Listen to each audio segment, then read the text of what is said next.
افحص حاجتك بايدك يابا، نقي حاجتك وطرها على مهلك يابا، ما تعمليش بقى رجل اعمال وصاحب ملك يابا. الله وكيل، انا كفيل ان انا اجيب 5 و6 عروض في اليوم وهيتباعوا.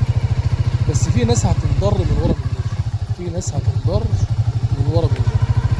فطبعا احنا موقفين حفاظا على الناس وحفاظا على مال الناس، لان النهارده يا جماعه اقل شغل بقى بفلوس. اقل شغل النهارده بقى بفلوس ومبلغ. يعني هتروح تجيب لك 5 حتت 6 10 100 بيقطعوا مبلغ، فحرام تتأذي في 5 6 رؤوس من عندك.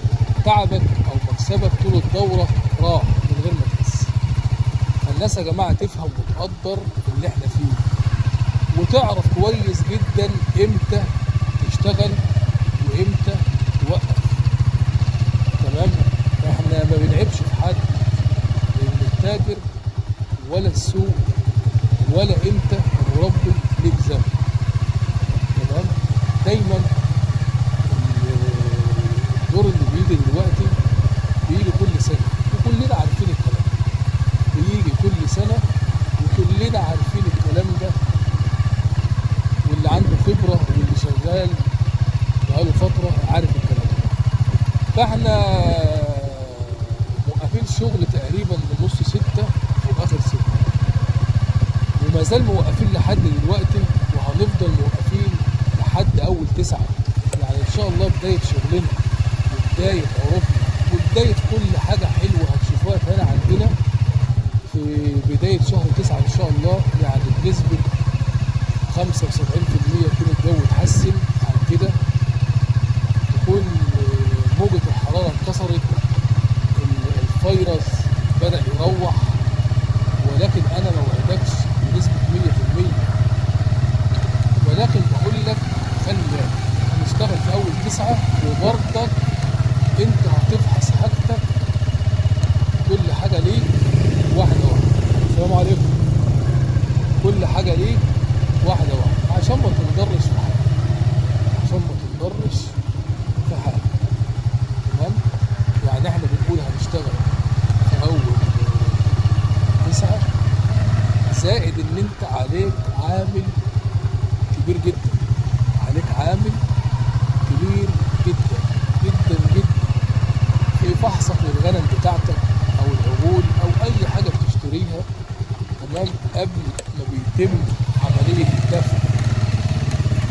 وبرضك التاجر ملزم إن هو يوفر لك جميع المواصفات المطلوبة شرعيا للحالة اللي انت هتشتريها سواء غنم او عجول. تمام. اما بالنسبة لنا احنا كقراء صفحة، احنا ما الا وسيط عرض، وسيط عرض.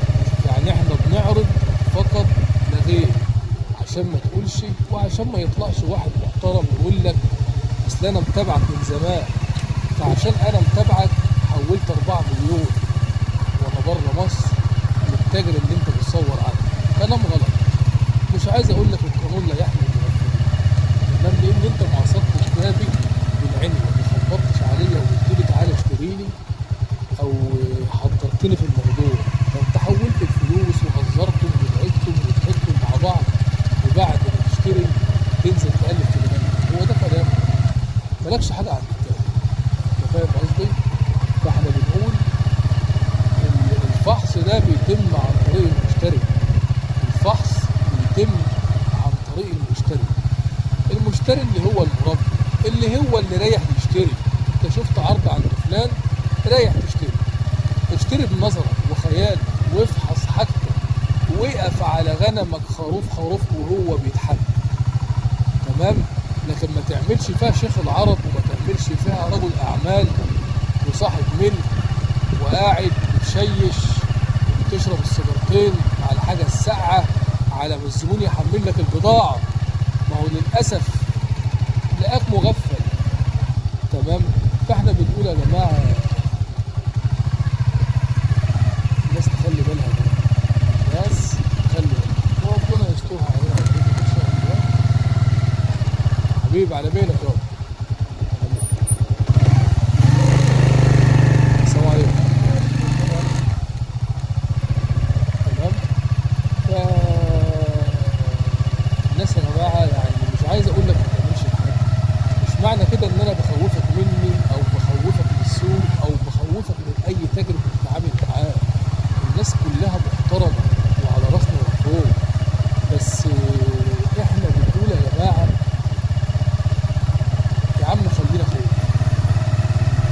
اللي كلت معاك عيش وملح بدل السنه 10. تمام. هو انت ليه ما تستلمش حاجتك بنفسك؟ هو انت ليه ما تفحص؟ يعني ما تقومش كده بتفحص البضاعه بتاعتك، تمام، قبل ما تدفع. قوم اطمن على غنمك خروف خروف واقف على العربيه وهي بتحمل، تمام. طب ممكن تقول لي انا بره مصر وبعت فلوسي وانا مش موجود، والجماعه في البيت ما يعرفوش في الموال، برضك ما اعرفكش. ديت مش طريقه شغل مع احترامي ليك. هتخلي الجماعه يجيبوا حد من البلد له خبره وعلم في الشغل ويستلم حاجته. طب انت ما استلمتش في المزرعه عند التاجر والتاجر جاب لك البضاعه عندك، ليك الحق ان انت تستلم حاجتك وتعدها وتفتش فيها، ويقعد معاك كمان يشرب الساع والشاي على ما الغنم تهدى وتتفرج على اكلته. انت فاهم ازاي؟ لقيته بيلعب بالبيضه والحجر ويقول لك يمين وشمال وفوق وتحت ويلا بس مشيت انا ورايا مشوار، يبقى كده في ان قول له لا اصبر استنى، اشرب بس الشاي، اشرب السائل، اعمل لي دور عصير يا بيه، تمام، على ما تاكل غنمك وتطمن عليها.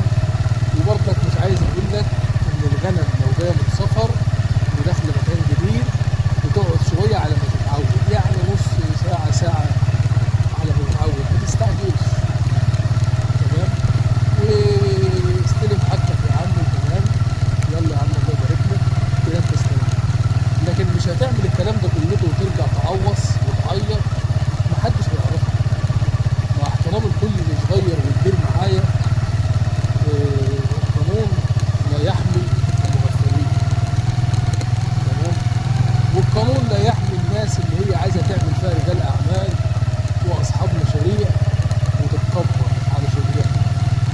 فتش في حقك يابا، فتش في حقك وقلبها يابا، فتش في حاجتك وقلبها يابا، فتش في حاجتك واستلمها يابا، فتش في حاجتك واطمن عليها قبل ما تطلع من عند التاجر يابا، فتش وحاجتك، فتش في حاجتك قبل ما تدفع جنيه يابا. ما تعمليش فيها رجل اعمال، ما تعمليش فيها صاحب مال يابا. طمن وتأكد واستلم حاجتك. المشتري اللي ملزوم بالفحص اثناء البيع والشراء وقبل ما يتم الدفع اتأكد يابا على حاجتك.